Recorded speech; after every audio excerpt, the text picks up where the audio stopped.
Hey, you've been mentioning a lot about wanting to do a movie night in your theater, and I think tonight's the perfect night for it. I even brought over a movie. I got it for my grandmother for Christmas, but we can watch it tonight. Wolf of Wall Street. Yeah, yeah. That movie has the F-bomb more than any other movie. Hold on. Wasn't expecting anyone. Hey, buddy, how you doing? Listen, sorry to bother you, but my car ran out of gas right in front of your house. There's a gas station about 1.5 miles away. Could you give me a quick ride there? Holy crap! It's the dude from... Wait, are you? What are the? Are you the guy? Are you the Wolf? Are you Jordan? I am. Yes, I am. Dude, you were in time. We were just speaking about you. There you go. Okay. Well, Yeah, now you sure. got it. Come in. Come on in, buddy. I Come appreciate in. it. Come in. We're gladly. Gosh. Well, I'll go ahead and get this. Serendipity. Yeah, load that up. Now we have to watch the movie. Let's. Brilliant. I do have one question. Zach, why are you skipping? I'm excited. Zach's when excited Zach's man. excited, he skips. Okay. So yeah, let's jump in the car. One of the questions I do, I've been when I saw that movie, I was like, could this possibly happen to one man? Is most of it like the parts that you probably are wondering if they're true? They are true. Some of the stuff's not, but most of the crazy the boat stuff. capsizing, the plane crashing, your aunt dying? All true. Yep. And look at Lamborghinis.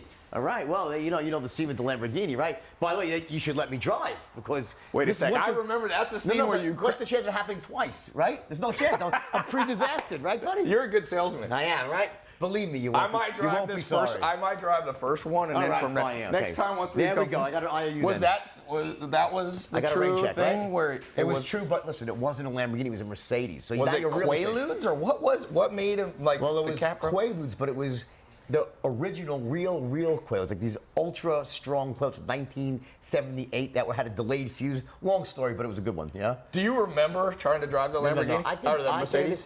I remember it like it was yesterday, but I also could say that I could pass a lie detector test. I don't remember hitting one car. So the whole scene where for you, you just went home and then you were like, I was like, thank God I made it home. I had no idea to this day I could pass a lie detector. I don't remember what happened. I really don't. You know what? Before we jump in we'll jump in the car, but afterwards, I want to ask you a couple questions. You can come on my little radio show. Go ahead, give me gas.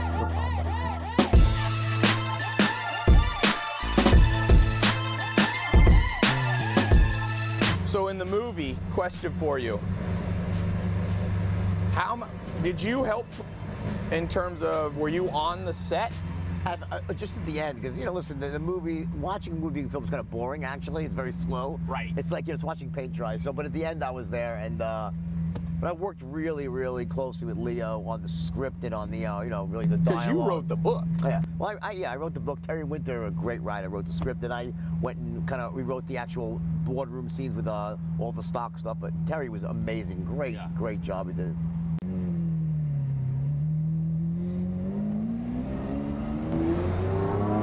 So now you're where? You're here in LA. Yeah, I'm back by the beach, South Bay. Yeah. Nice.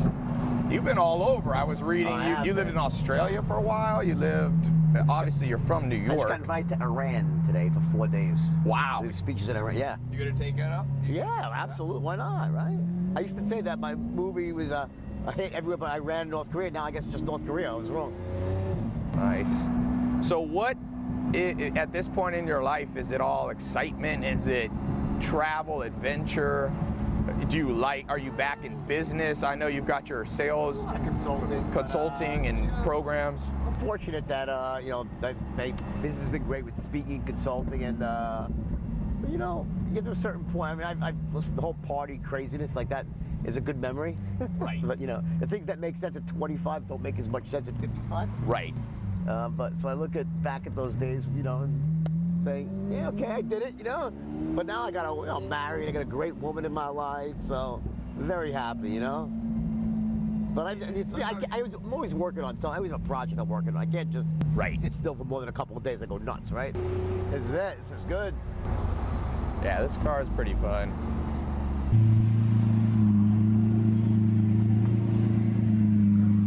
All right, that was a good drive. By the way, guess what is on the bookshelves here? Ah, there you go. This is a new one you wrote. It is, yeah. How many have you written? 3. 3. So at one point, you make $22 million in 3 hours on this IPO of Steve Madden's shoes. And then you need to open up a Swiss bank account to put all the money in. So you put it in an aunt's name. But your aunt didn't know about it, right? Well, she knew. She knew. But then you go on this boat and you get word that your aunt died. No. I got the timeline on? No, that's the movie. I mean, that's that's the movie. Okay. Now, all of those things happened, but didn't happen in that order. And the real Did version. the yacht capsize? Yes, the real version is much better. So in the movie, I'm on the yacht and I get news that my aunt died, and I have to go back. They have to leave, right, and end up getting into the storm. That's not what happened. What happened was I had my yacht in Rome for vacation. I wanted to go to Sardinia, and I was addicted to Quaaludes in a big way, right? Cocaine, you name it, right? Every drug under the sun, right? And I got into this frame of mind that you sometimes get into when you take ludes, where short for Quaaludes, where I call it the movement phase. Yep. Like there's the tingle phase when you first take a Quaalude, your fingertips tingle, you feel euphoria. Then there's the slur phase where you slur your words and you say, well, okay, I love you, slurring is fine, right? Then you get into the drool phase where you're drooling like, but you're okay, drooling's good Is too. this kind of the Lamborghini scene in the thing? And then phase 4 is unconsciousness, right? However, there is a fifth phase, which happens once in a while, called the movement phase. That means you get like the drug-induced equivalent of ants in your pants. You can't sit still. It just so happened that as I was heading down the hill to Porto Vallarta, where the yacht was, I found myself in the movement phase, and there were white caps in the harbor. And when we got to the boat, the captain says, we can't make the crossing because there's a storm. And I said, I have to cross or I will die. Because I could not sit still. And I convinced the captain, unfortunately using my powers of persuasion. So this is where persuasion did you wrong, right? Correct. And I convinced the captain to take the boat because I said, Captain Mark, if we sit here, I will die in this. So I says, all right, we'll break some plates. I said, will we make it? He goes, we'll make it, but it's going to be really bad. I said, let's do it. It seemed like a great adventure, right? So I went up to the top deck, took 4 more ludes, fell asleep, woke up, and I was in 50-foot waves, and the rest, as I say, is history. 50-foot waves? Unbelievable. It was just a freak storm kicked up in the Adriatic, and we ended up getting rescued by the Italian Navy SEALs, which was amazing. And then what happened was they took us to Sardinia. So wait, not to interrupt you, but were the Quaaludes strong enough that you were sleeping part of the time when there was 50-foot waves? No. It woke you up? Because I've been in a big storm in the ocean. That'll wake me up. I was an expert at something called balance. Like I was treating my body like a human pet. I'm sober for 20-something years, right? But back in the day, I was like a Petri dish. I would take ludes to mellow out, cocaine to wake up. So I was balancing between ludes and coke that day. So I was awake for the whole, very proud of that. Probably not the Buddhist meaning of balance. No, probably right, exactly. Not quite as much. So I was balancing, right? And so I was awake and loving it because I was so happy that the boat was going to sink because it was so expensive and I was so sick and I was like, this is great. And then like, oh shit, we might die. I'm like, oh, this is not so great. Then you remembered you were on it. Right. You're like, wait a second. Anyway, we got rescued. And then what happened was, so 7 days later, we all had to buy everyone new clothes because all our clothes went down with the ship, right? The only thing we rescued was the Quaaludes, thank God, when the boat was going down. They should have put that in the movie. No, I sent my friend down for those. They were in the downstairs cabin. I said to my friend, you have the ludes? He goes, no, they're downstairs. I said, Rob, you get the fucking ludes, So Rob runs down. He comes back, goes, the cabin's flooded. I can't. Fucking go and put a fucking snorkel on. Go down there, right? Sacrifice your life. Right. I need my ludes. They're in a hermetically sealed bag. Go. He goes, all right, you're right. He goes down there. Nothing. I go downstairs. He sees me standing at the top of the stairs with his pants down, his ankles, pissing on the carpet. I'm like, Rob, what are you doing? He goes, I always wanted to do something like this. I'm like, Rob, just go get the ludes, right? He goes downstairs. He comes back up. A minute later, I couldn't do it. I got shocked. The water's electrified. Oh. I looked at him. I said, soldier. I said, you fucking, I don't care how bad, unless it's like. Did he get shocked while he was peeing? Yeah, no, while he was down there. Because it'll come right through the screen. I said, you screen. go down there. So he went, he goes, you're right. He goes, I'll do it. He goes, but if I die, get my wife a breast job. Just promise me. I said, all right, I'll do it. Get Martha. That's what he said? If I want my wife to get a breast job, pay for the breast job. That was his, so not like the movie where you say, will you take care of my wife, no, Mr. he just Best wanted Friend? the breast Will job, you get her a breast? Why did he want her to have a breast job? Because she was bugging him for a breast job. He didn't want it. He was cheap. So he said, if you pay for that, my death will be meaningful, okay? So he goes downstairs, comes back up with a bag of ludes and third-degree burns and his hair up in the air, right? All right? And then 10 days later, here's the irony. So 10 days later, 10 days later, we go to the battleship first, right? And then we take some more ludes because it seemed like we should do that, right? And then we went to the Cala de Volpe Hotel, the world's most beautiful and expensive hotel, where you take an olive. It's like they have a guy with a microscope, $10 on your bill, right? So check that out there 10 days later, right? It's like $700,000 later, right? And 700 grand was the hotel bill? I had to put 18 people. It was nuts, right? So anyway, I bought everyone brand new clothes. Right now, this is the second time because my wife lost her bag. The story can go on and on. I want to get to the point. No, keep going. Do not stop. Right. Here, no, keep going. This is great. Well, so what happens? My wife originally, when we were getting on the plane, the driver forgot to put bags on the plane. So I had to buy her new clothes. So before we got to the yacht, we stopped in Rome, went shopping, got her new clothes, and then those clothes went down with the boat. So the clothes sank and with then the we had boat. to get new clothes in Sardinia, right? And then you went. It was the hotel, the $700,000 hotel. So after that? Yes, after that. So then we had to buy clothes, but it was only like Johnny Versace resort. It was like peacocks. We were all purple and pink the whole week, right? So finally, the last day of the trip, right? I had this great idea. So you know what? If we bring all this shit back through customs, we're gonna be hassled. My name was on a watch list already. I'm like, let's just ship it all back DHL. All we need is a toothbrush and underwear because we're going on a private jet home. Great idea, right? So we all box up our shit. We send it off back to the United States. Next morning, we wake up, we go to the hotel, to the airport. No plane. I'm like, what the fuck? No plane. Now this is back before cell phones, right? Yeah. You know, and no one spoke any English. And after about an hour, I was going crazy because I had Ludes now. No reason to be away from home anymore without the Ludes, right? All of a sudden, some little Sardinian midget comes scampering up to me. Literally a midget? A midget comes like goes. Didn't you guys throw midgets in the movie? That's exaggerated. We talked about throwing midgets. They threw midgets after I left. I was not involved in that, so don't hold me responsible. So anybody who's midget, do not protest. This episode. Yeah, exactly. Don't please don't. Hey, but the point is that he says, Mr. Belfort. My wife goes, plane crash. I'm like, what? My plane crashed 10 days after the yacht sank. Okay. And like it took off at Orly Airport in France. Seagull in the engine, gone. A seagull hit your private so now jet. I lost, yeah. So I lost the plane. We got to say this. So for a second, your yacht sunk. Then your engine got hit by a seagull. Yeah. So then pilots lived, thank God. Did you ever wonder if there was something in the past life that might have happened? So here's the thing. So right. Well, no, I did make some great analyzations that day. So. After that happened, we got stuck again with no clothes in Italy, and I had to get out of Italy at this point. So we took a plane to London, a commercial plane. We ended up in the wrong airport, Gatwick.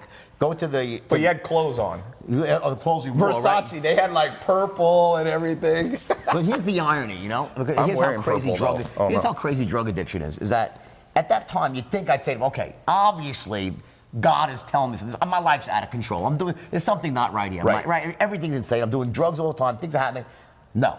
I went even crazy the next. In other words, you used it as a sign you should be partying to harder. keep going harder, right? It was a year later that I got sober finally. Wow. Yeah. So that's that's the true story about the yacht. Now, the true story of Wolf of Wall Street. You heard it here. And by the way, I heard Chance the Rapper said today he wants to hang out with Drake because Drake has an exciting life. Chance, you probably wanted to be with Jordan Belfort in the Wolf of Wall Street days. You should let me drive the car because who knows what's going to happen, right? No, after I hear this story, I'm glad you did not drive the Lamborghini. Right, but you have two, so you had backups, okay? So I saw that. All right, so that's good. So anyway, but you know, here's the thing, though. I'm sober now for over 20 years, right? That's awesome. Yeah, and that was a miracle, by the way, and it was something that changed my life. But when you're in that headspace, you can rationalize anything. Yeah. Like you could just I said, no, it's no problem. You know, I'm going to the bathroom, I'm shitting, it's green. You know, my nose is bleeding. It's a disaster. Yeah. But you're saying, oh, it's not. It's my allergies. It's my like you could just So. In addition to having this amazing life, you also are a master at sales. So people watching, I get a lot of entrepreneurs. Keep in mind that pretty much everything's about persuasion. At the end of the day, I mean, you're always selling yourself, but I mean, I think that there's so many people out there that have great ideas, great concepts in their mind, but if you don't know how to verbalize that or express it to someone else, it gets locked inside of you. You can't express that value, that greatness, and you end up dying with your music on your lips. It's a really frustrating thing to go through life that way. So now this is something pretty rare. I rarely do interviews with a ton of notes, but I found your book and story so interesting that I was like, I'm gonna do extra detail. So.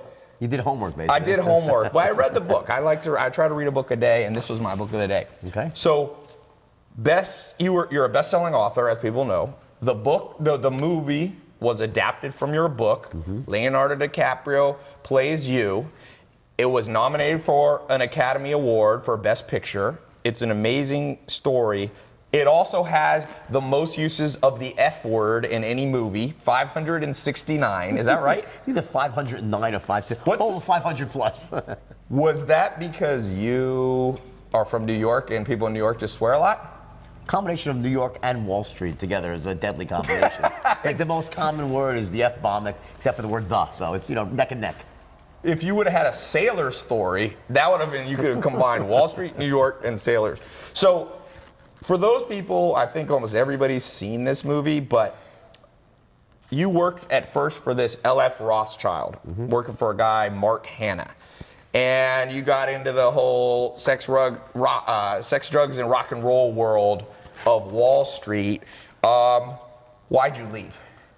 Well, you see, the movie is a bit inaccurate in that sense that when I was at L.F. Rothschild, I was a trainee, right? Okay. And in the movie, it depicts me, being this sort of bright-eyed, bushy-tailed, ethical guy saying, "Can't we make our clients money too?" The Right. first day, and then the next scene, I'm at a strip club snorting coke, right? That's not quite how That it sounds like happened. Zach. Yeah, right. Where are you, Zach? That de-evolution of the human spirit took about probably 2.5, 3 years. So at the time, I was, a young, idealistic kid. I wanted to make a lot of money. I was married to my first wife. She was a great lady. But then my first day as an actual stockbroker was October 19th, 1987. Oh, wow. Yep, the market crashed. Black Monday. Black Monday.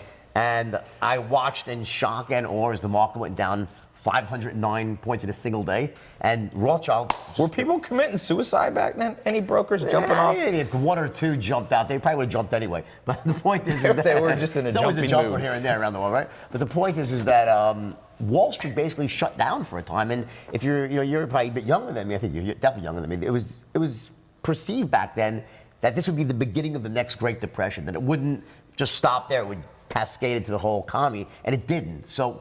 But imagine back how scared and it was just Yeah. the fear was incredible that day. So baptism by fire, they call it. Basically, yeah. So then you go and you ended up at this firm. It was Oak, what was it? Oak Well, Stratton or something? Oakton No, Stratton?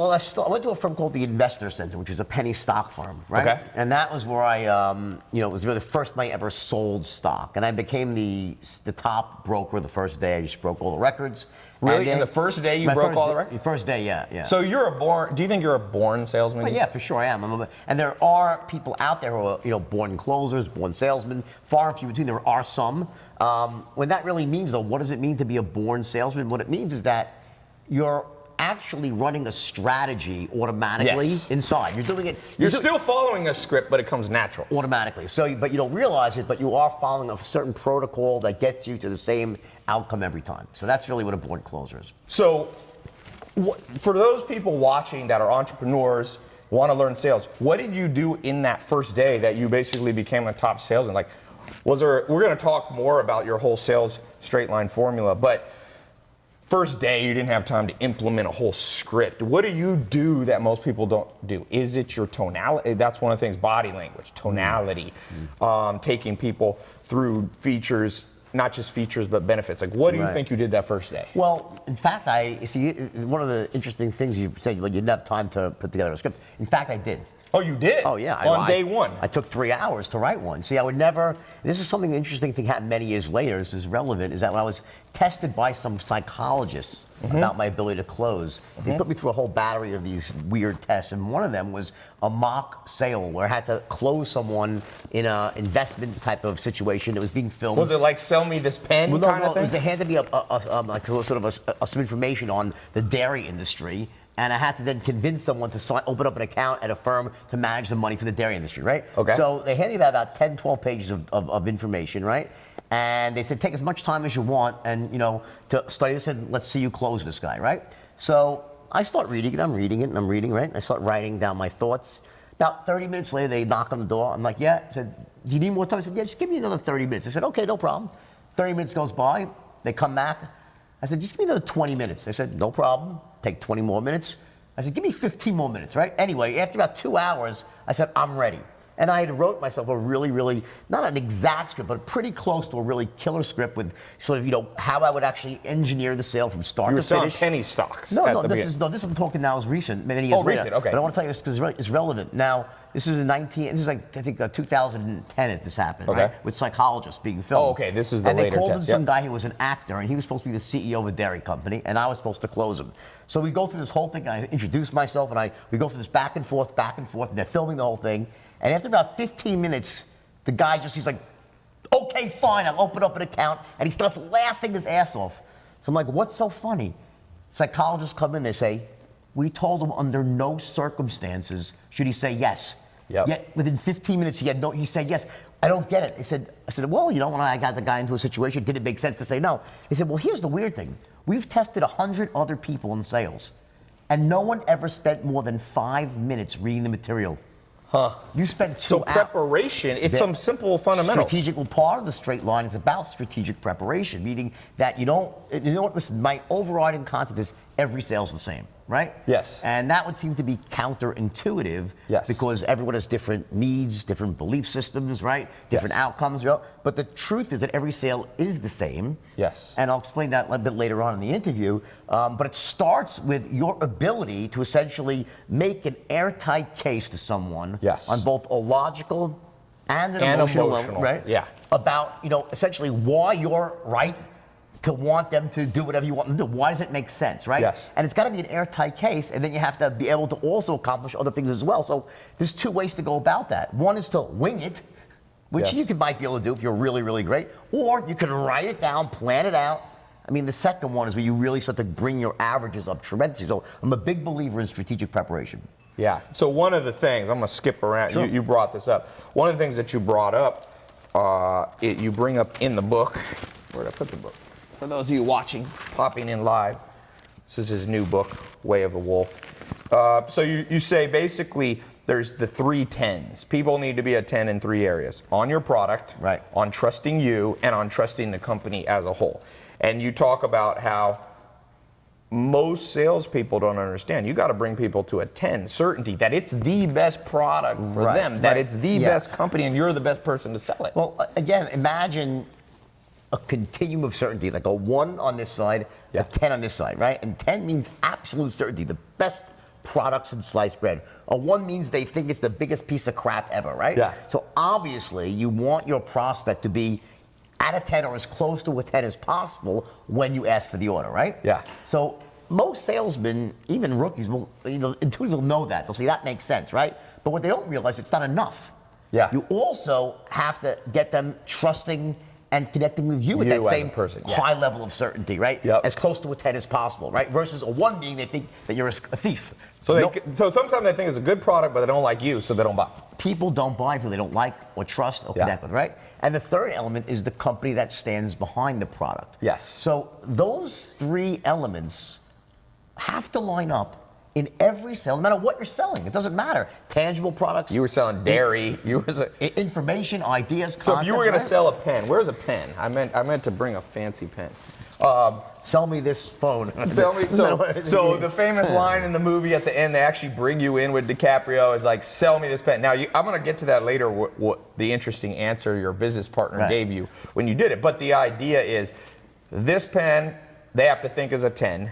They have to like you as a sales guy, and in this case, they need to think BIC, the company, is a great company. That's your ideal kind of framework. Yeah. Basically, it is. But again, this particular exercise is really not about so much the 3 10s. It's really about what does a salesperson do when you say sell this, right? Well, the rookie salesman will say, this is the greatest pen in the world. This pen, they'll start trying to do some version of the 3 10s. Like, Yes. This is the best pen in the world. It writes upside down, never runs out of ink, best value, blah, blah, blah. So, talking a mile a minute, right? But the fact is that the only logical thing you could really say to someone before you sell them a pen is, first of all, are you in the market for a pen? Yes, qualify. What type of pens have you used in Yeah. the pen? You have to start asking questions. And this is the big Yes. mistake that salespeople make. Because by gathering intelligence in the beginning, Yes. it allows you to identify their needs, their value systems, any pain they might be feeling about, a lack of not having something, right? And just as important is that it's through asking questions Yep. and using certain tonalities, and you mentioned tonality and body language, and just as important, or even more important, how will you listen to the answers? Yeah. Do you listen like a robot without making a sound or moving a muscle? Or when someone answers you, do you say, aha, yup, yup, aha, Right. Now that essentially active listening, this is how we really get into a tight rapport when it comes to sales. Yeah. So by asking these smart questions, and again, strategic preparation, you want to plan that out before, and I want to write down what are the questions I need to ask here, right? Yep. What's the best order to ask them in? Because there's certain rules for that, right? And what tonalities do I want to use when I ask those questions? I could say, so what's your biggest problem right now? And they'll be okay, well, what's your biggest problem? And you'll hate me. Right. So there's a tonality. Yeah, you talk about that later in the book. You talk about Bill, the charisma comes from a tonality that says, 1, I care about you. 2, I understand you. Rapport, And 3, I feel your pain. Yeah, exactly. You're talking about how Bill Clinton was great at that. People felt like, oh man, this guy gets me. I read, tell me what you think of this. I read a story about research on dating. So they put basically hidden cameras on people going on first-time Tinder dates or whatever. Scary proposition. Scary proposition. But what they found was, as you would kind of expect, guys who ask dumb questions, don't pay attention to the answers, just kind of like so how many kids do you want to have? Like that, they fail. And also guys who don't have the right rhythm, right? Which you're calling rapport, sure. like who either talk too much or don't talk at all. Well, look at it this way. You know, there are certain commonalities to all human beings, right? When it comes to rapport, getting into rapport, both in a business setting and in a personal setting, but it really boils down to 2 things. Number 1, that you care. Yes. That in business, you're not just there to make a sale to earn a commission. You actually care about the person and you want to get the outcome they're looking for. That's number 1. And number 2 is that I'm just like you. And not like everything you like, I like. That's disingenuous bullshit, right? Yeah. Like, you know, you see a fish in the well, oh my God, you like the fish island. You start bullshitting it up. Yeah. That's like not, Michael Scott in The Office. That's ridiculous, like right? I'm talking about something very different. I'm talking about that you speak at the same general pace they do. Yep. That when they answer a question like, yup, got, oh, ooh, the interest that you see, yup, I get it, we're on the same page. Yeah. And it's almost below the surface, because here's the thing. Imagine, you know, you just meet a salesman, you're a prospect, right? And the salesman looks at you and says, you know, I really care about you. And you'll say, what the bullshit you care? You want to make it, the word, see, in the beginning, there's no words you can say to say, I care about you. Over time, of course, you give great service, you have a relationship. Yes, you can tell someone I care, and I've proved that. But in an initial contact, that's so disingenuous. So how do you get that across? Through tonality and body language. That's how you do it. Yep. So you know? Why do you think, what is it about us humans that for the most part, sadly, we only learn through massive pain? Well, this is a truism for sure, because I think, you know, when it comes to values, right, value changing, I've done a lot of studying of that, you know, various types of psychology, NLP and stuff, and one of the things that they say is that, you know, there's either really 1 of 2 ways that someone really changes their values. One of them is through massive work and introspection through years of therapy, right? That's one way. The other way is with a painful event. Yeah. Something that happens to you and causes you to essentially reorder all the meanings that you've had from past experiences, how you apply meanings, and in that moment, you can make these dramatic shifts. That did happen to me. It happened to me when I went to jail and when I wrote my first book. You know, I had this moment where it just sort of, you know, I was able to really, really sort of become the person I was before it all happened. Like the kid that my parents had sent out into the world, I was a good kid. I was a great student, never got in trouble. When I went down to Wall Street, I was idealistic. I didn't want to. So do you think it was the environment?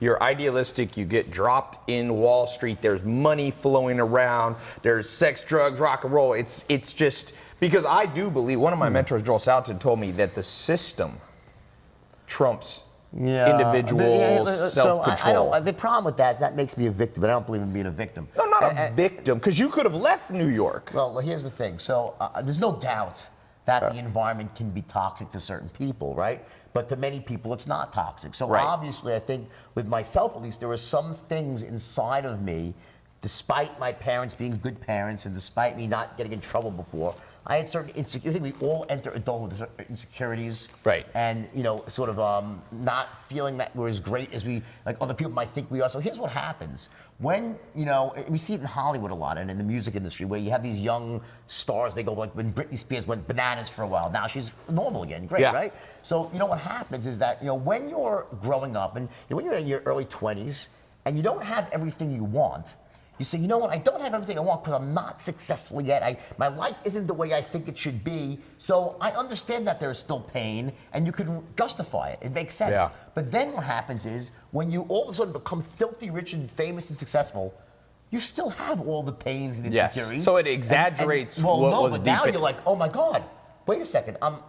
I have the success, I'm picturing it the way I want it, but I still don't feel good. And that's when the panic sets in. Huh. Because now you have So you got all that, but you didn't feel it? Well, what happened is when I discovered the straight line system, right, which is really the topic of the interview, is when I cracked the code for teaching people how to close. Yeah. That was the game changer. I had stumbled upon a niche in the market, right, which was selling $5 stocks to the richest 1% of Americans. And no one had ever done it before, and that was a really lucrative niche. But what enabled me to build Stratton was I came up with a new way of training people how to close. And that system, the straight line, was so powerful and effective that within days of inventing it, it allowed me to take any human being, any old, young, regardless of their race, their age, their creed, their color, their socioeconomic background, their educational status, didn't matter where they came from, could have been Harvard or Hell's Kitchen.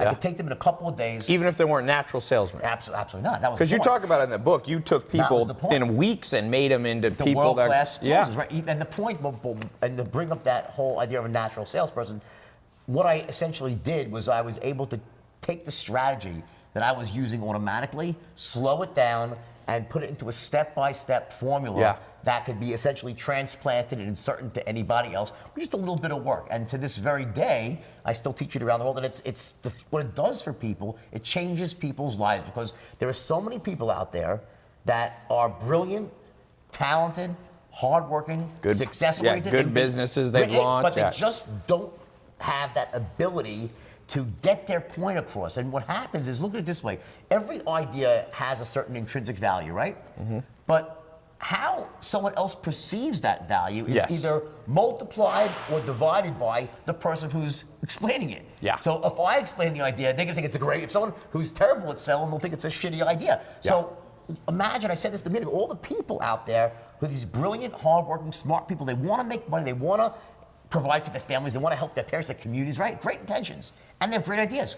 But they lack this one skill and they struggle. Yeah. And to me, it's the craziest thing because here's the thing. It's learnable. It's a learnable thing. But it's not, it's one of those things they should have taught us in high school. They should have junior high. I always say if it's important, they forgot to teach it to us. One of the best clips on the internet, you should really play this. Play it later on, right? We can cut to this. Warren Buffett was doing a speech with Bill Gates about maybe 10 years ago. And he was asked by a college student, what can we do as students to make ourselves more valuable in the workplace? So you'd think Warren Buffett would say, learn how to pick stocks, learn how to investments, whatever he would say, right? Not what he says. He says, go out and take a course in sales and communication. Yeah, he did. Dale Carnegie changed his life. There you go. And that was the point. Because he took that. He says, I took Dale Carnegie, changed without that. You know what he'd be without that course? Yeah. He'd be the richest money manager in Omaha, Nebraska that no one ever heard of. Yeah, and he met his wife that way, the love of his life. Because without the ability to influence and persuade, you can't put yourself out there into the world and be known for what you really are. Yeah. And we're going to put a link, by the way, tylopez.com/wolf. So if you go there, we're going to have links to more advanced stuff that Jordan does. And so yeah, tylopez.com/wolf, and that will take you right to this. And of course, I recommend you can buy this book. I read it word for word, cover to cover on last night before you came. Excellent. So let's go into this for a second. So in terms of, there's so much here. Let's check out all these notes. I want to get to the most important things first. We talked about. We got the drugs out of the way, which is the most. We got the entertaining stuff. We got the boat. We got the plane crash. I like this thing that you say, like human communication. is 45% tone of voice, 45% body language, and only 10% words. And what you said is, you know, people are kind of logical but very emotional. The tone of voice and the way that you look in terms of body language, that's 90%. That appeals to the emotional side of the brain. And then you need to have good words that are logical. So what's a practical body? Because people love body language conversations. Well, let me just back up for 1 second here. In terms of this idea of 45, 45, 10, right? That's been around for many years, many different studies about that. But here's the thing that you need to really understand. It's important, is that I'm not saying that the words don't matter. They only matter 10%. In fact, the words matter 100%. When you're speaking. Yes. But the thing is, you're communicating often without speaking. Yes. That's the point. So it's not like words don't really matter. The words matter. Because, you know, you say the wrong words, then you're perceived as an asshole, it's done, right? Yeah. So the idea that body language is so powerful, what happens is body language has a way of essentially slipping through the radar of the conscious mind and going right to the unconscious mind and creating a gut reaction. Yeah. That, you know, something just must be there. It must be good. That person must be an expert. I want to speak to that person. Or it might be bad. Or the opposite. Or I don't trust. You were talking about keeping your simple one, keeping too closed. Right. Hurts sales. Well, yes. Or can hurt sales. Or they could just be cold, right? So seriously, because you don't know. So the point is that no, but if you're the person doing the sales, well, I wouldn't be sitting here like this. Yeah, you probably wouldn't be here. But people do that sometimes. Yeah, that's a very aggressive. It's also an aggressive, sort of angry pose to be as a salesman. And resting bitch face. You hear that at RBF. I know. Where sometimes pretty women, you know, not pretty women. I guess men maybe do it too. It's RAF, resting asshole face. That's what guys have. Is that what it is? Yeah, resting asshole face. So RAF and rebuff. Yeah, exactly. And so where people sit there and like you see it at a club, I've seen it. And then you go up and talk to the person, and they're like, terrible affliction, resting bitch face for a girl. Because imagine a girl, right? And she's sitting there, and she's sweet as sugar. She like just has great things to tell you. And you look at her, she goes, that girl must hate my gut. Look how angry. Yeah. It's a very terrible thing. So, by the way, here's the thing. That can be controlled, right? Yes. In all seriousness, you know, we make a joke about it, but whether it's resting asshole face or resting bitch face, guy or girl, there's so much more to it than just sort of how you are addressed. It is how you interact when you meet someone, the smile, your eye contact, how much eye contact you make, how close you stand to someone. You said in Japan, you should stand closer. Well, you said 75%. Right, exactly. Wasn't that your rule? 75%? Well, 70% eye contact. Eye contact. Right. Well, because think about it, and by the way, you know, a lot of that stuff is not mine material. Just seriously, you know, that's a general research. The straight line is mine, but some of the stuff with body language, that was really well studied by psychologists, where they actually did tests with people, and they came up with these numbers and these things that are just sort of just truths, right? And one of them is that if you stare at someone nonstop, well, it's like a Mexican stare off. Like, what is wrong with this person, right? And you feel that you say to yourself, what's wrong with this person? Versus if someone doesn't make eye contact with you, right? Now, I remember, I'll give you an example. My son, Carter, right? He had a friend going up this kid. I won't mention his name, Lucas. But the point is, no. We won't mention Lucas's name. But Lucas was a nice kid, right? But Lucas would never make eye contact. He'd come into me, he's like 10 years old. Hi, Mr. I'm like, hi, Lucas. I'm like, I want to trick that. He'd look away. And then we never. And I just didn't trust the kid, right? Yeah. Why?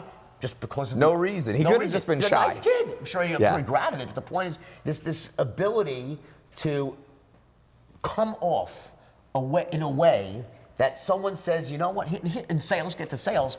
What you really are trying to accomplish is that when the person makes that first instant perception about you, they should be thinking that number one, you're a person worth listening to. Yep.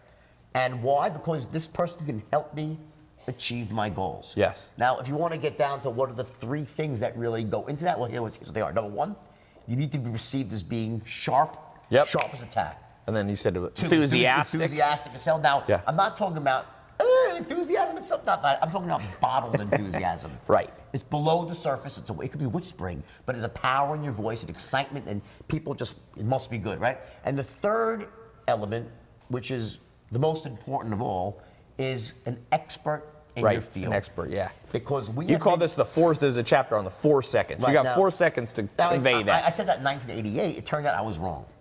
Okay? I was wrong. Harvard did a study in, I think, 2013 or 14, and it turned out it was 5 seconds. So I'm sorry. So that was your guess, 4 or 5. I guessed it was 5. And here's what else Harvard said. here's the crazy part. If you make a bad first impression, it takes you 7 subsequent meetings to change someone's impression. Now, I don't know about you, but I never get 7 shots. Yeah. If you don't make a good first impression, you're done. So you gotta really focus on that. So those first 4 or 5 seconds, you basically got to come off as enthusiastic. You got to come off as an expert. Correct. And you have, what was the first one? Sharp as tack. Sharp. That's right, yeah. Now, look at it this way. So how do you do that? Think about it. Well, is it the words that you say? I mean, the words don't exist. I mean, Yes. what would you say? Listen, hey, listen, Ty, I'm sharp as a tack. I'm an expert. You say, what the fuck is wrong with you? You can't, the words don't exist for that, right? So how do you get it across? Through your tonality and your body language. There are certain ways that experts sound, not the word, they sound, they dress a certain way, they carry themselves a certain way, and we know that as human beings because we've been conditioned since we were kids to recognize, because we were told, respect your elders. Look, when you went to the doctor, he was an expert. He had a stethoscope, he had diplomas on the wall, he wore a white. We've been conditioned to this. So now think about logic. What happens when you're in the presence of an expert? What do? You defer. Yeah. You let them control the flow of the conversation. They will ask you questions, and you will give them forthright answers. They've earned the right. So if you're perceived as an expert, it gives you the opportunity, it opens up the possibility for you to control the flow of the conversation. Yeah. And once you've done that, now you can go about making every sale the same because you're guiding the process. So the only way every sale can be the same is you're perceived as an expert, and then you use that perception as an expert, not to talk, but then you start to ask questions, smart questions, using the intelligence gathering tools, right? And then by doing that, you also ask them in a certain tone of voice, and with your active listening, that gets you into ultra tight rapport. Yes. So by the time you're done asking your questions, now you know everything you need to know. You're in ultra tight rapport. You know where their pain lies, their needs, right? Now you can present your solution. So you have this see what I'm saying is the steps, and it all starts to go into this sort of straight line. We do this first, this second, this third, and guess what? This is really easy to learn. Yeah. Once you break it down like you that. You said 6 weeks it took you? 3 weeks? No. To take a beginner and teach them the straight line? A couple of days. 3 days, okay. And then, listen, I took these kids who couldn't close a fucking door, literally. They were so bad. I mean, the average IQ was Forrest Gump on 3 hits of acid. This is not the deep end. It wasn't the deep end in the gene pool. They weren't rich kids. They weren't kids who went to Ivy League schools. There wasn't an Ivy League diploma among them. These were kids, the lower middle class kids from New York and Long Island. They were kids that weren't told by their parents they were capable of greatness. Yeah. And any greatness they naturally had in them had been basically beaten down, conditioned out of them since they were born. First by their parents, then by their teachers, by their own friends, by their experiences from not feeling special, not acting special. By the time they entered my boardroom at 19 years old, 20, they'd been conditioned to survive, not thrive. Yep. Once you're in that spot, what happens is that you have these beliefs that are supported by it. You end up start off as this perfect individual day one. You're 20 years old, you're like already crammed down with all these limiting beliefs and stuff. So they came to my boardroom, and by teaching them the straight line, it reordered all their beliefs because I gave them a skill set that changed them who they were. It made them more effective. Yeah. So it can't just be I'm going to act effective. No, you have to actually be effective. So the beauty of the straight line system is that it's a skill set. It does change how you can communicate. It makes you a very powerful communicator and allows you to get the result that you want. So when you start getting the results you want, what happens? It starts to reinforce better. You become more confident. Yes, and then that feeds on itself. Where does confidence fit in? You talk about being sharp and enthusiastic and perceived as an expert. Is confidence kind of part of, would you consider that part of the enthusiasm and the sharp? No. Confidence is an entirely different thing. So confidence there's 2 phases of confidence, right? It starts off with acting as if. No one starts off confident. I don't care who you are, okay? The first day when you trust me, you're not gonna be confident, you're not gonna be an expert really, right? But you need to act as if. I would tell my guys, my kids back then, act as if you're a wealthy man, rich already, and you'll become rich. Act as if you have the answers and the answers will come to you. Act as if you have confidence and people will have confidence in you. I said, act as if. Now, do you think people can become delusional that way? Well, here's the point. Now, that can be, and you see it as delusion, when someone doesn't do the work to become the expert. Right. So there has to be coupled with the fact that I'm actually working and I'm on the hyper fast track to become an expert, to learn special skills, and then you're actually walking your talk. Yeah. And then it works. So you have to act as if until it becomes the truth, and then you're just acting as things really are. But you have to always act that way. So you think, so basically, some people don't do the first part, which is get that initial catalyst, that initial boost to say, you know what, I'm not rich yet, but I'm gonna dress like I'm rich, I'm gonna talk like I'm rich, I'm gonna get up and work like I'm rich. Here's an honest question, right? You're an online, personality, right? You have a huge business, huge following. Let me ask you this. Truthfully, let's say that I stripped every dollar you had and changed your face, no one knew your name, and you were to start right now. Could you build it all back up again? I think so. Of course you could. You know why you could? Because you're still you. You have the skill sets, the talent, okay? So when you take away everything from somebody, they're still that same person. Yes. Now, that's why when a rich person takes a tumble, they'll typically come back, right? Yeah. Unless they hit the lottery, right? Yeah. Or they were a member of the Lucky Sperm Club, right? Maybe they just inherited it from their parents, right? But for the people that work their way up and made their money, they'll earn it back. When you have special skills, right? That is what, and you have the vision for the future, you want to take action, right? That's what it takes. It's about special skills. People don't realize how much of success is not an accident. It's about people that have these extraordinary skills and they take action. Yeah. So I'm a big believer in learning skills. Like you read my first book, right? Yes. Well, when I first tried to write, I was a terrible writer. I taught myself to write by... Wolf of Wall Street was your first book? Yes. I never wrote before. When I first tried to write, I was a terrible writer. How many copies have sold? Millions of copies, right? Wow. So how did I write Wolf of Wall Street myself without a ghostwriter? I picked up a book called Bonfire of the Vanities and started reading it. Tom Wolfe, I'm sure you've read it, right? Yeah. And as soon as I started reading it, I'm like, oh my God, this guy's the best writer in the world. I want to write like that. And I used his book like a textbook. I took out my highlighter and I broke down his strategy for writing, and I practiced before I wrote the book. I said, let me first teach myself the skill to write like Tom Wolfe. And that's what I did. I spent about 6 or 7 months with 18 hours a day studying. Really? Oh yeah, yes, to the point where I could recite the whole book verbatim. Okay, seriously. So the point is that I learned how to introduce characters. It's almost like it was a mentor. The book was your mentor. And my model. Yeah. And then I wrapped it up with Hunter S. Thompson because I figured it made sense because of the drug use, right? So but I used those. And then when I was reviewing the New York Times, they said the book sounds like Hunter S. Thompson and Tom Wolfe. So it was amazing, right? That I accomplished my mission and turned myself into a writer. But here's my point. So you basically reverse engineer. You see, I interviewed Kobe Bryant, did a little interview, and he said you got to go to where great people who have created greatness before and reverse engineer it. Look at it this way. I couldn't have done it without that skill. Yeah. If you want to go out there and succeed in the online world, you need to have certain knowledge and skills. One of them is going to be the power of persuasion and influence. It's a uniform skill in everything that you do.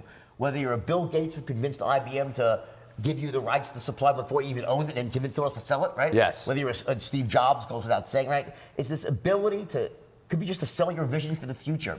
Yeah. To sell people, employees to come work for you, to sell venture capitalists on giving you money, to sell your friend's dad, a regular entrepreneur, to get someone to invest in you. That's persuasion. Yeah. It's a linchpin skill to success, and that's why Warren Buffett said, if you want to succeed, you better learn how to persuade and communicate. 80% of billionaires is a good book. Just did research on billionaires, and it basically said 80% of billionaires, before they got to their final company, they were learning sales first. They were Ray Kroc started McDonald's. He was a traveling milkshake salesman. Great movie. You see the movie? Yeah, they do. That's a great movie. Michael Keaton. It just goes, and the commonalities there was great salesperson, vision for the future. Yep. And the ability to move through the setbacks. In other words, to not take no, to not get demoralized when things don't go your way. And here's one of the important things about that is that what creates that resilience, so to speak, in people is an entrepreneurial quality. You need to have resilience, right? Well, a lot of it has to do with a fundamental belief that I myself am capable of achieving success. If I believe in myself, I become resilient. I said, I know I can do it. What happens with most people is when they really get honest with their heart of hearts, they say, I don't really think I got what it takes to be successful. I don't really feel like I'm that sort of person. I can't see myself being rich. And because of that. Yeah, that is for sure the number. The average person watching is like, I get it, but I don't think I can do it. What's your answer to them? My answer is that, you know why? You know what? Study the straight line system, okay? Become an expert closer and watch how it changes. Because here's what happens. When all these kids that work for me, the reason they all became rich, filthy rich, right? Was because once you learn how to communicate, the power of persuasion, it changes who you are. It fundamentally reorders you. Say, you know what? I can mountains. I'm not the guy who failed before. I'm not the girl who was you know, sort of wanted to play a backseat, not put myself out there. I feel comfortable putting myself in that. It changes everything. Yeah. And without the skill, what happens? People end up living a smaller life. Yes. And they don't ever get to that level where they're really firing on all cylinders and getting to enjoy the beauty of what life can be. What percentage of potential do you think most people live up to? That aren't trained, that don't build skills, that go through the conventional school system, that have a job that they don't really like. Like what? Probably 3%, 2% of people live up to their potential. And those, or less. the other 90, let's say 95%, they're here. How much, if you were able to train them and they were to be able to get the right mentors, how high do you think this thing could go? 20x, 30x, 5x? Now remember this, how you define success is very different for every person. You know, Mother Teresa was probably one of the most successful people in the world and had no money. So let's talk about success in terms of money. This is a business segment, right? We're in business. So in that sense, assuming you have all your intellectual faculties, right? It would be impossible for someone who's really committed to becoming wealthy and was willing to do the work, to learn the skills. It's almost impossible not to succeed. How big is a question. How long it takes, another question, because some of it's luck, meaning it might happen in 6 months or it might take 3 or 4 years. When I got out of jail, everyone was saying, oh, you're gonna be rich again. And I was like, yes, that's true, but it might take me 5 years. Yeah. Because I'm not cutting any corners this time. I'm not gonna sacrifice my ethics. Yeah. I'm gonna do it right. I'm gonna do it every step by step. How did that feel? You step out of jail, you had seen it all. You had yachts, you had private jets. You didn't even care if your yacht, you had so much money, you didn't care if the yacht went down. How does it feel because a lot of people watching, you have to start over. So you walk out of jail. What's the feeling emotionally? Are you a little scared, completely confident? What's the state of mind? I think that, the idea of fear, to say that when I met my wife, who's now the love of my life and the best thing that ever happened, seriously, she, changed my life in so many ways. She's here today. She's here also. She's awesome. And I'm not just saying that because she's here, it's the truth. And one of the things she said to me when she first met me, she was like, can't believe you're like fearless. And I said, no, I'm scared shit. I'm just not letting it stop me. So there's a big difference. So I think smart people are scared. So you had some fear. Okay, everyone has fear. Yeah. Okay, that's what courage is all about. Moving past. Without fear, there's no courage. Okay. Yeah. In other words, of course I was scared. Of course I felt terrible. What was your biggest fear? My biggest fear is not being able to provide for my family, my children, and my wife. I love my children, my wife. I mean, in other words, I want to be able to provide for people I love. That's my to not provide for the people I love and not be able to take care of them is the worst thing that could ever happen to me. Yeah. In my life, okay? And everyone's different. See, that's my thing. Yeah. And knowing that is powerful. So once you know that, that is part of your why. And once you have your why, you can do a lot of. Yeah, I always say most people don't know what motivates them. Yeah, that's my why. So so in your darkest time, coming out of the darkest time, you said, I'm afraid, but I'm more afraid of not taking care of my family. My darkest time was when I was in jail, at night, in my bunk, alone with my thoughts, no money, broke, discredited, embarrassed, lost everything, right? And and people say, how'd you learn how to write, come out of jail? And I said, you know how I did it? When I closed my eyes at night, I'd see the faces of my 2 children.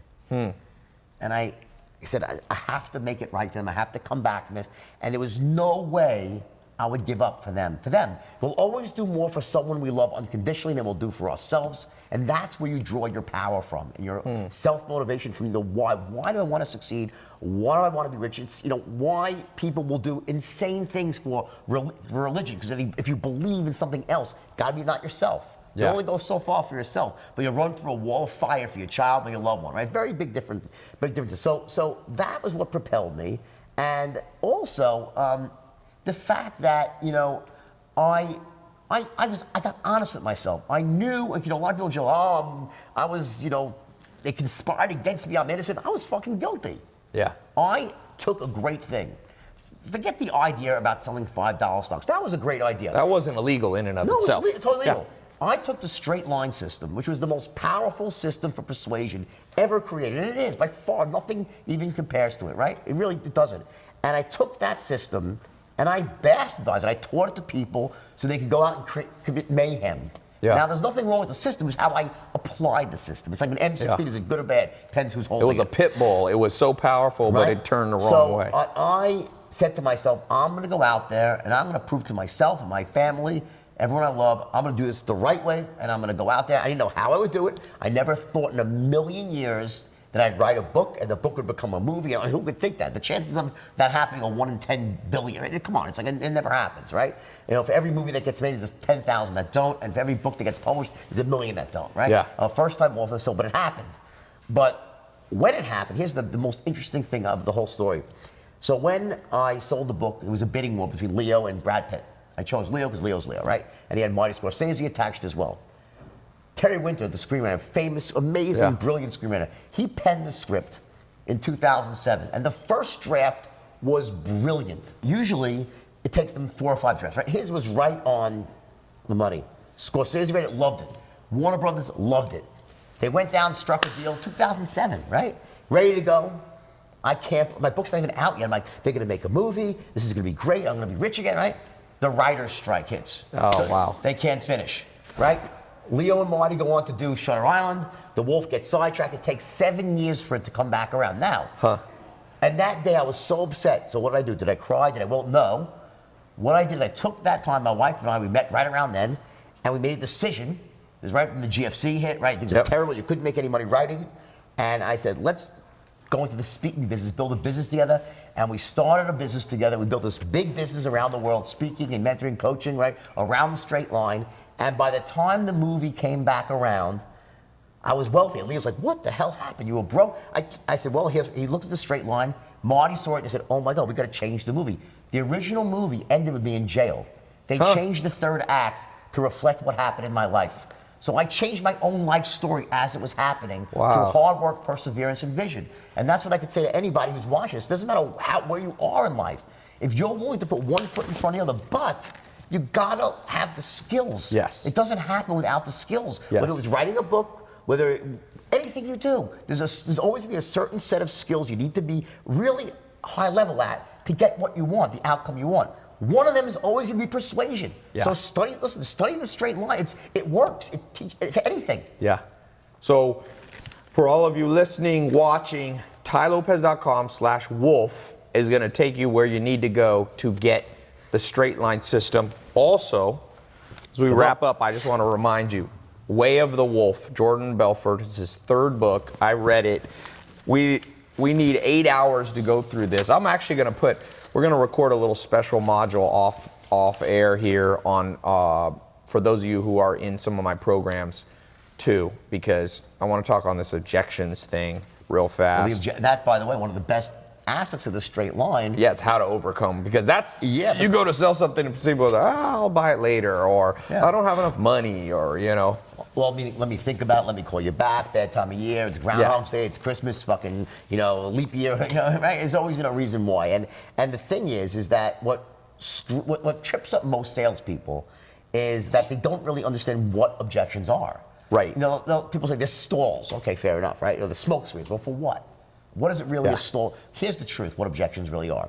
Objections are smoke screens for uncertainty. Yes. When someone, remember those 310s? Yep. They must love the product. Yep. They must trust and connect with you, and they must trust and connect with the company. Well, guess what? When you ask for the order for the first time, let's say they don't really trust you.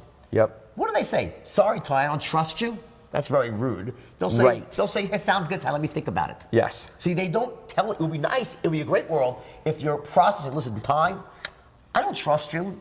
I don't distrust you, I'm like in the middle with you. Your product seems good, but I'm like a 7 on the certainty scale. And the company, I'm at a 4. So make me more certain. Right. People aren't even that logical. They're just going from the gut. They don't realize it. It's all bubbling below the surface, and they want to be, so it's a circuit breaker to say, you know what? It's a polite way. Let me just say, let me end this call now. Say, it sounds good, Ty, let me think about it. Yeah. Now the salesman, the novice will say, oh, I better be nice now because this way I can get a call back and hopefully close them later on. When the fact is, they're just not certain. So how do you handle objections? Well, first of all, wait, I want you to hold this because we're going to record we're going to stop the live camera. All of you who want to hear this, go to tylopez.com/wolf. We're going to have the links to get the straight line system, to get the video we're going to do a little module on objections, and it will have a link to Jordan Belfort's book. So this public interview, I know you got a lot of value. But I want to give you guys people special on the straight line system. We'll give them a big discount. Yeah, we'll put a discount link on tylopez.com/wolf. But I'm gonna tell you, this is one of my favorite interviews. Me too. This was good.